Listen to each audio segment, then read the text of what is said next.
holds its breath and waits. For one small group of elite soldiers, the war has already begun. U.S. Special Forces Group 5, 1st Battalion, D Company. Deployed on peacekeeping duty to the Republic of Georgia in the Caucasus, this handful of Green Berets represents the very tip of the spear, the first line of defense. Equipped with the latest battlefield technology and trained in the latest techniques of covert warfare, they strike, swiftly, silently, invisibly. They call themselves the Ghosts.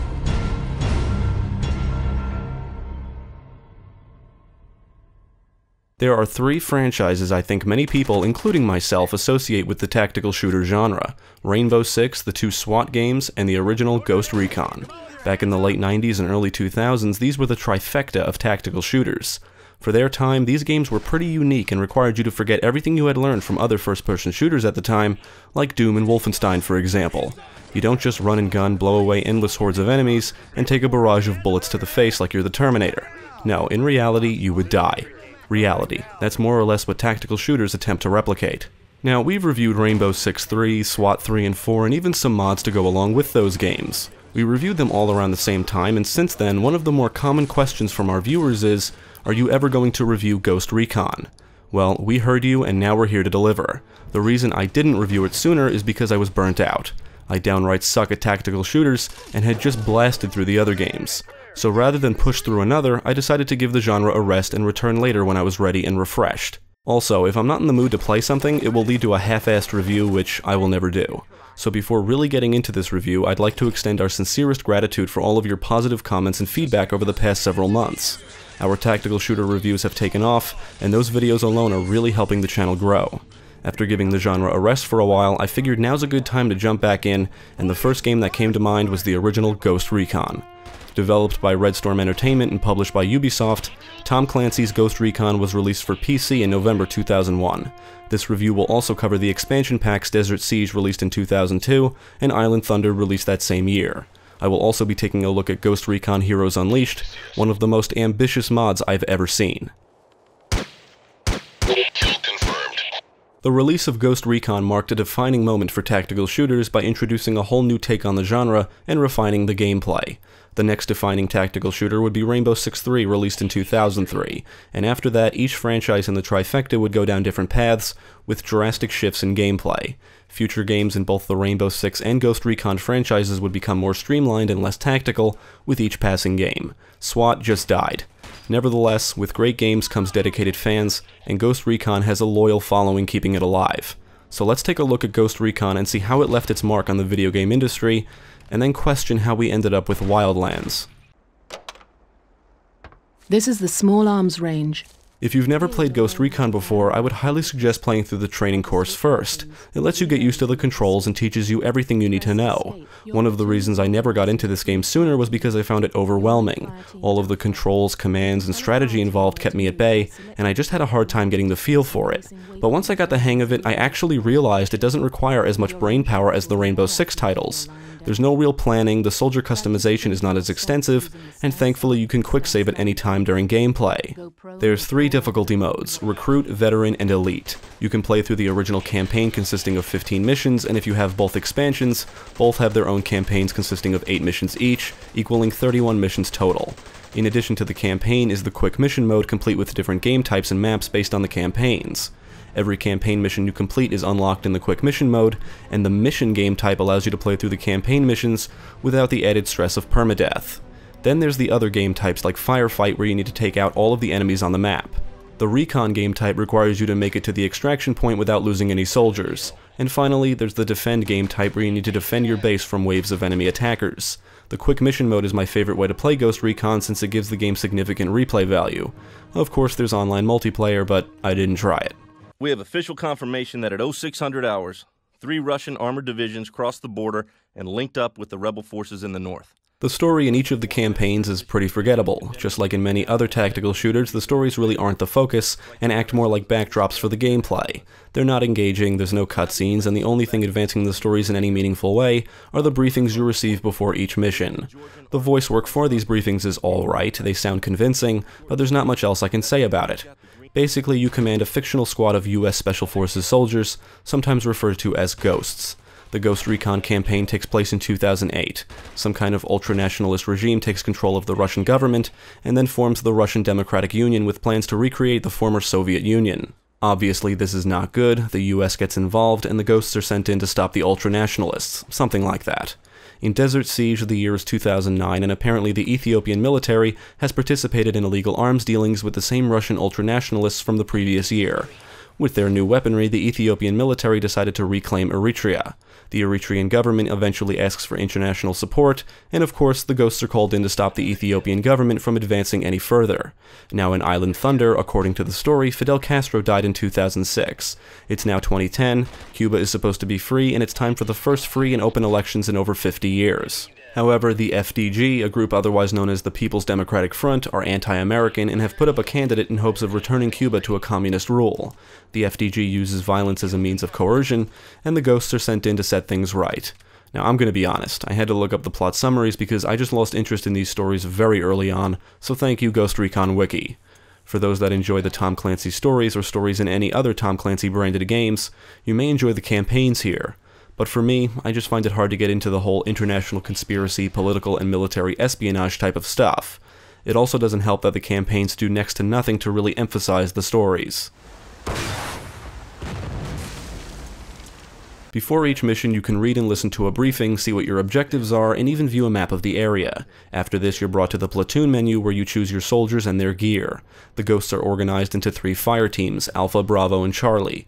You can only bring up to 6 soldiers with you with a max of 3 soldiers per team, so you cannot max out all 3 teams. Although you can divide the 6 soldiers up among the fire teams in any way you wish. The soldiers are organized into 4 different classes, Rifleman, Support, Demolitions, and Sniper, and you can equip each soldier with different weapon kits, but unfortunately you cannot customize them any further than that. Each weapon kit is basically a preset combination of weapons and/or gear, but you can't pick and choose individual items, including armor, which isn't an option at all. Riflemen are like your standard soldiers that normally carry assault rifles and pistols, and I normally like to have them lead a charge if necessary. In most cases, Rifleman soldiers made up the bulk of my team, with other classes added in due to objective requirements or support for different situations. Many missions require you to destroy something, so having at least 1 or 2 demolition soldiers on your team is usually a good idea. They normally carry automatic weapons and explosives like grenades, claymore mines, and anti-tank weaponry. Support soldiers will carry light machine guns and are usually good to have as backup. They're more heavily armored than the other soldier classes, but they also make more noise and can give away your position, so you'll want to be careful when utilizing them, especially if you're trying to avoid detection. Now, the demolition soldiers may be required for objectives, possibly making them the most important during a mission, but snipers are the most helpful. They carry sniper rifles, can pick off targets from long range, and I found it best to dedicate 1 fire team to 1 sniper. Keeping your distance is essential for survival in this game, so if you need to frequently get close to enemies to kill them, then you're playing it wrong. In light of the emphasis on long-range combat, snipers may be the most valuable soldiers available. Permadeath is a thing in Ghost Recon, so if a soldier dies, they are out for the rest of the campaign. Unless you're hardcore about the realism aspect, quick saving often is a good idea because if a soldier dies, you can quick load and try approaching the situation differently. Finally, there are the soldiers that need to be unlocked. These soldiers fall under the Specialists group. Only by completing optional objectives can Specialists be unlocked, and you will want to collect them all. They have better stats than the standard soldiers and are usually more efficient in battle. There's 12 Specialists to unlock in the Ghost Recon campaign, 5 in Desert Siege, and 6 in Island Thunder. Another important aspect of the soldiers is their stats. After completing a campaign mission, the soldiers that are still alive will receive combat points that can be distributed among 4 categories: weapon, stealth, endurance, and leadership. You can apply up to a max of 8 points into each category, and you will not be able to max out each soldier's stats by the end of the campaigns, so distributing the points properly is important. These stats will also improve their effectiveness during battle. Applying points into the weapon category will improve aiming and accuracy. The more points you distribute into stealth, the quieter the soldier will be and the harder they will be to detect. Increasing endurance will enable your soldier to take more bullets before dying, it increases the recovery time after taking a hit, and it also reduces the effect of heavy equipment on speed. Finally, there's the leadership stat. For every 3 points applied to leadership, every other soldier on the same fire team gains an extra point into each of their stats. However, the bonus is only applied to the soldier with the highest leadership on the fire team. Basically, you don't want to pump all combat points into leadership for every soldier. Pick and choose a select few and make sure they stay alive. You also don't want to neglect a soldier by not applying points into the other stats. When you unlock specialists, they always have better stats than the standard soldiers, so you don't have to worry too much about the standard ones later on since there's no real reason not to use the specialists. All stats serve a purpose, and like I said before, distributing the points properly is the key to creating an effective squad. Maintaining position. Holding position. There's no real planning in Ghost Recon, so all decisions need to be made on the fly. As soon as a mission begins, your squad is placed right onto the battlefield. You can bring up a command map to place waypoints for each fire team, set their rules of engagement, and you can also switch between soldiers at will. The only thing I don't like is that you cannot decide how quickly soldiers move without determining their rules of engagement. For example, if you set a fire team's ROE to fire at will, they will run to their destination. If you decide you want them to avoid detection, they won't fire and slowly move, taking forever to get where you need them to go. My issue with this is that sometimes I just want them to quickly move to their destination and not engage any enemies if they spot them. As you traverse the battlefield, all other members of your fire team will follow you, but you cannot command individual soldiers. This also relates back to the lack of soldier customization options. You don't have a lot of control over what they can bring and what you command. For example, you cannot have just one soldier move somewhere specific. The entire team will move along with him. Now, I understand this is not Rainbow Six, but if you've played any of those games, you're going to miss that level of control. Yes, you can assign only one soldier to each fire team, but I would highly advise against that if you're a newcomer. Basically, Ghost Recon gives you limited tactical control, which has both ups and downs. Fire teams will only move when you set a waypoint or manually control a soldier, and you cannot command them to perform actions like place explosives or throw grenades. You will need to control the soldier appropriate for the situation and perform the action manually. During combat they act on their own, but they're not always smart about staying out of harm's way. Unless you set that fire team to advance at all costs, they will stop moving if engaged in battle, which is fine. However, they're terrible at taking cover. They often get in the way of each other and frequently group close together. Several times I saw soldiers trying to shoot through buildings and objects because they detected an enemy on the other side, and seeing stuff like that can really pull you out of the immersion. Unless you've put points into the endurance stat, bullets will normally drop a soldier instantly. You cannot run and gun here or you will be killed. This is a slow-paced tactical shooter that requires patience. I would also recommend setting your fire mode to single shot or burst, since spraying will just waste ammo. Even with an assault rifle you can pick off targets from a good distance, but aiming carefully is key since you don't want to miss. You want to make sure you put each enemy down quickly so you can aim and kill the others just as fast before they can react. Every soldier is equipped with night vision, and using it is crucial in dark areas or any missions that are set at night. At the bottom of your HUD is a threat indicator that will determine enemy locations and where shots are coming from if you get hit. This can be turned off in the options menu if you prefer more realism. Most missions consist of your typical military-style objectives: capture and eliminate enemies, rescue POWs, gather intel, blow something up, stuff like that. You traverse through large outdoor environments and occasionally need to infiltrate buildings. You can walk, run, sprint, crouch, and go prone. Your aim is more accurate if crouched or going prone, and you need to use cover to stay alive. The Ghost Recon campaign takes you through various locations based on real-world locations, like Russia, Ossetia, Georgia, Latvia, and even Lithuania. Missions can take place during day or night, rain or snow. You'll need to utilize the environment to your advantage. For example, sending your sniper to the top of a ridge to scope out an area below. If it's a wide open field you need to cross, going prone may be the best way to proceed since it's harder for enemies to detect you. You could also just find another way around. The maps are large and open, so you have plenty of options when it comes time to engage the enemy. You can go in guns blazing and hope you kill all the enemies before they kill you, or you can sneak your fire teams in at different angles and reduce the risk of a long drawn-out firefight. Besides the new campaign missions, the expansion packs add new gear and multiplayer game modes. In all honesty, I preferred the maps in Island Thunder over the Ghost Recon and Desert Siege maps. Ghost Recon consists of many forest-like areas, swamps, some urban environments, and even an airbase among others. Desert Siege contains a lot of barren desert areas, but I just prefer the exotic tropical maps and jungle-like areas in the Island Thunder expansion. Island Thunder also contains a colorful command map, which makes it easier to identify things when commanding soldiers. At all costs. I do have a couple of issues with the gameplay, mainly the enemy AI and close quarters combat. For the most part, the enemies show some degree of intelligence. If they're being shot at, they'll move, run to cover, shoot back, and even throw grenades. But every now and then I question their intelligence, like when I shoot a guy and his buddy in the next room didn't hear a thing. Now, there's way too many times I was killed in one shot from an enemy a mile away with a light machine gun. Their precision aim is ridiculous, and they can easily pick you off from ludicrous distances with medium to close range weapons like pistols and submachine guns. Now, the negative aspects of the trial and error gameplay really shine through when you experience any close quarters combat. Because of the enemy's pinpoint accuracy and quick reaction times, anytime you need to infiltrate a building and clear rooms, if enemies are in a room, they will normally blow you away the moment you step your foot in the door. Even if I was careful holding the shuffle button to not make noise and slowly leaning around the corner, the moment I spotted an enemy, bam, I was dead. Basically, it's a matter of quick saving and quick loading until you can enter and shoot him before he shoots you. Furthermore, there's no items to disorient enemies, which is ridiculous. You get no flashbangs or smoke grenades, and that just seems very odd to me. I don't know what gear Special Forces soldiers normally bring on missions in real life, but I would imagine flashbangs are an option. The lack of these items really made me want to avoid any close quarters combat, and because of the limited tactical control, you can't even command just one soldier to scope out the doorway first. You know, AI versus AI. You would have to control a soldier or set a waypoint for an entire fire team to do it, basically putting everybody on the team at risk if there's an enemy in the room. Thanks to spotty friendly AI, if one guy drops, the others tend to follow. Lost a man. Goodbye.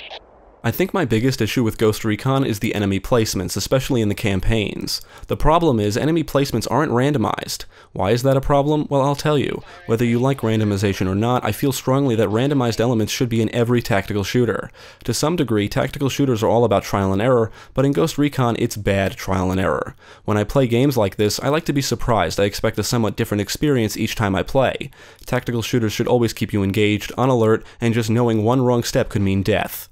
The trial and error is about knowing what to do and what not to do. You need to be careful, survey your surroundings, take the proper precautions, and execute your next action with careful precision, because you might not know what's around the next corner. In the Ghost Recon campaigns, that experience only happens once per mission. Because the enemies aren't randomly placed, if you memorize where they are, the game loses that sense of tension on repeated playthroughs.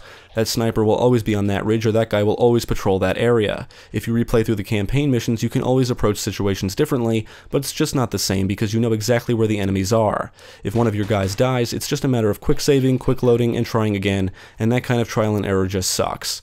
Enemy placements seem to be randomized in the firefight, recon, and defend game types in the quick mission mode, which is a relief. But the lack of randomized enemy placements really does bring down the campaign missions once you realize it. Some of you may combat this complaint with the whole "that's why there's multiplayer." No, go away, I don't do that. I spent a lot of time in the quick mission mode, and I can honestly say that firefight is my favorite game type. Recon becomes tedious because if any of your soldiers are killed, it means mission failure. Maybe it's because I suck, but I found that only bringing along one fire team of 3 soldiers is the best way to play Recon. You don't have to worry about other teams and managing their placements. The defend game type just sucks, at least in single player. You start the mission at the location of your base, and sooner or later enemies will be coming from all over. I get the vibe this game type is much more enjoyable in the multiplayer. In terms of presentation, Ghost Recon just looks dated. I guess it looked pretty good in 2001, but not everything aged gracefully. There's no first-person gun models, animations can be a bit stiff, and the draw distance is awful. The short draw distance is masked with a fog-like effect, and you can see distant objects like trees, foliage, and buildings popping in frequently. Enemy death animations are scripted but look good and help make the combat feel satisfying, and there's a few nice little visual touches like smoke coming out of the soldiers' mouths when in cold temperatures. Now, the sound design is pretty good, at least for its time. All of the weapons sound powerful, soldiers' footsteps will sound different depending on the surface they're walking on, and I love the little tune that plays whenever one of your soldiers is killed.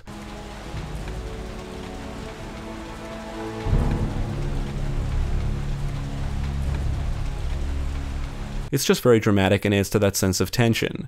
Now, I do have some issues related to the technical aspects. For one thing, I played this on Windows 10, and the first time I fired it up, I noticed the display would constantly flicker. I did find a fix for this online, and have provided a link to it in the description below. I should mention that the main menu is hard-coded at the 640x480 resolution, and the text displayed during gameplay is distracting.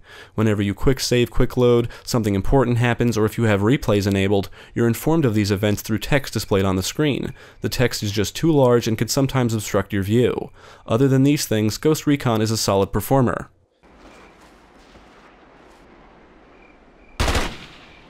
Another kill. Ultimately, I would say Ghost Recon is a flawed yet still excellent tactical shooter. There's few games in the genre that offer the same levels of tactical thinking as Ghost Recon, and in the end I actually found this to be easier and less stressful than the early Rainbow Six titles. Because enemy placements in the campaigns aren't randomized, you can easily memorize their locations and patrols, which really brings down the replay value. Fortunately, the quick mission mode makes up for that since you can replay through all of the unlocked campaign missions in the mission game type, and the other 3 game types do offer random enemy placements. Why the developers decided to limit your tactical control, I don't know, but as a result, it's hard not to notice what you really can and cannot do. The AI seriously needs to be tweaked a bit, but overall this is a great tactical shooter. When compared to the Rainbow Six titles, they are different games, and I would recommend newcomers play this over those, only because it's not as overwhelming, making it more accessible. If you haven't played this, you should, and you should play it before installing any mods, specifically the Heroes Unleashed mod. Now that I've played it, I don't know if I could ever go back to the vanilla game.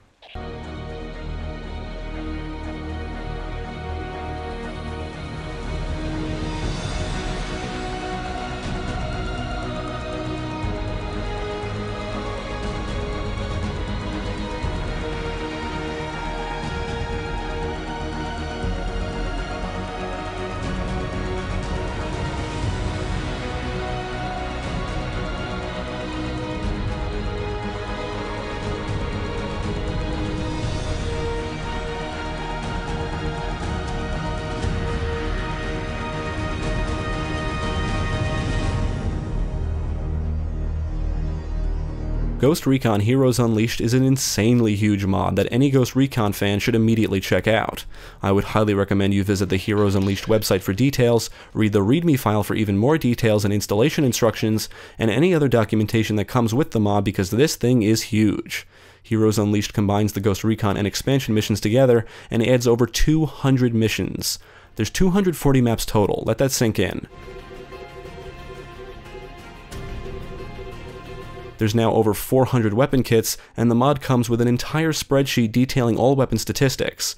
Like I stated earlier in this review, this is one of the most ambitious mods I have ever seen. My only complaint with all of this new stuff is that sifting through all of the new missions and weapon kits is tedious. I read that the mod includes revamped weapon kit selection menus, and I didn't know what that meant at first, but after reading the README file, it just means maps and kits are numbered now, and you can hold the mouse button down to rapidly scroll through the lists. I think overhauling the weapon kit selections and map lists with some form of organizational system of menus and submenus would have been better. Although I have no idea if that's even possible. With that said, equipping your team can be tiresome if you're anal about their gear, because there's just so much stuff. There's all kinds of new rifles, machine guns, pistols, and other weaponry, and the mod even adds in stun grenades. But there's more. If you look in the extras folder, you'll find all kinds of add-ons that change things up or that will even restore things back to the way they were, like the original weapon kits, for example. We're here. Enemy sighted. Right off the bat, you're going to notice major changes, whether it's in the menu, gameplay, or interface. Combat points were removed in favor of numerical stats. It's recommended you turn off the threat indicator for more realism, and you'll notice many elements of the HUD are changed. There's all types of new crosshairs, a scope view when zooming in, most of the obnoxious text alerts were removed minus alerts for quick saving, and when you've completed a mission you get scored based on the objectives completed, health, and stealth.